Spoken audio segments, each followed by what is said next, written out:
Greetings, I'm Pete Knight. I'm a trainer assessor for the British Caving Association's LCMLA qualifications. I'm here to introduce you to the essential rope techniques used within the Cave and Mine Leader Award. From handlines to traverse ropes, each method plays a crucial role in ensuring the safety of novice cavers and mine explorers navigating challenging terrain under our care. In this short video, we will look at the different types of rope work that are included within the award. All of these will be covered in more depth during your training course, and you will be asked to demonstrate a range of these skills when you're being assessed.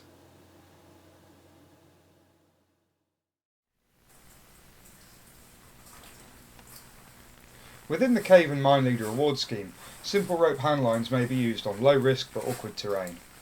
For steep, uneven or slippery slopes, we can rig a rope handline or make use of an in-situ handline to provide support to group members scrambling up or down. Instructors should be confident to safely ascend or descend such terrain to rig their own rope or to inspect the condition of an in-situ one before it is used. When ascending or descending slopes in the unfamiliar cave and mine environment, maintaining balance can be challenging for some people. The handline provides a secure handhold, reducing the risk of slipping, and also provides reassurance, boosting confidence and making the slope feel less daunting. Handlines can be set up quickly and typically only involve rigging a normal low stretch caving rope to a secure anchor point at the top of the slope. Participants will be directed to pass up or down the handline one at a time so that there is no risk of them pulling another person off balance. If the slope is very steep or there are any drops nearby that could lead to a fall if a participant slipped or let go of the rope, then a suitable belayed safeguarding system should always be used instead. Assisted handlines combine a normal handline with a secure belay. They can be used on steeper slopes and simple climbs where a slip might become a fall if the participant was not belayed. The assisted handline is usually used instead of a lifeline when it is an advantage for the participant to have a rope to pull on as they climb, and to allow the instructor to rapidly take in rope when participants climb quickly. The handline rope is run through a carabiner on the participant's belt and back up to the instructor. The participant holds on to the section of rope coming from the anchor point, and the instructor pulls in the slack on the tail of the rope tightly as they climb. Should the climber let go of the rope, the instructor will be able to take their weight and hold them while they regain their footing.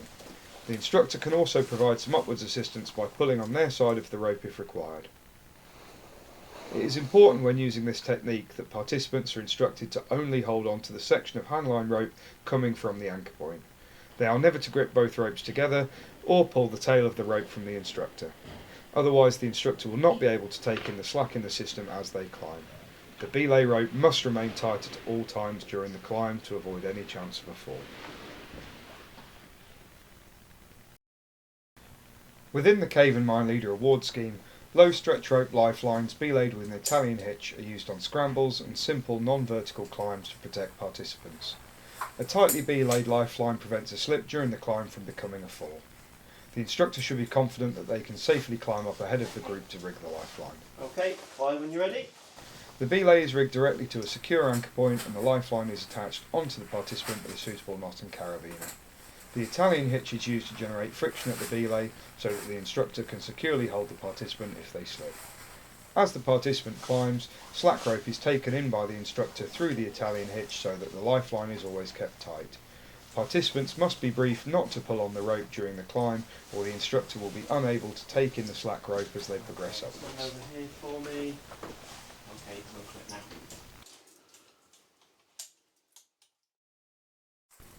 Traverse ropes can be rigged to keep instructors or participants away from an edge or other hazard. Their movement is restricted by the rope and there must never be any chance of someone taking a fall or becoming suspended on the traverse. Instructors will need to be able to safely cross or access both sides of a traverse to rig their rope. In this example, a single span of rope has been rigged tightly between two secure anchor points either side of an exposed ledge. Participants move across the ledge connected to the rope and are prevented from reaching the edge if they tripped over or slipped. They can be connected to the traverse rope using either suitably short cowstails, a sling, or in some cases just a carabiner directly clipped between the rope and the belt. Traverse lines should always be rigged far enough back and tight enough that it is not possible for anyone to reach or fall over an edge at any point during use. Here it can be seen that with appropriate rigging and short cowstails, the participants are kept securely on the ledge. Cliplines, also known as cowstail traverses, can be used where a single span of rope is not sufficient. The rope is rigged tightly between several anchor points along the route, and participants use a pair of cowtails to move along the rope and past the intermediate knots under the supervision of the instructor. Cave and Mine Leader Award traverses are only used to prevent the participants from reaching an edge so that they cannot fall or become suspended. The use of short cowtails on tight rigging allows access near to the edge to see features like this underground waterfall, but movement is restricted by the rope to ensure they stay on the ledge.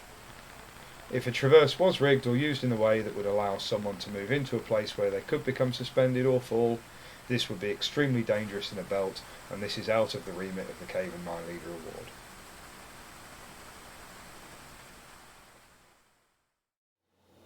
I hope you found this information useful, and if you ever have any questions about the award schemes, you can see the full syllabus along with many digital learning resources on the British Caving Association website.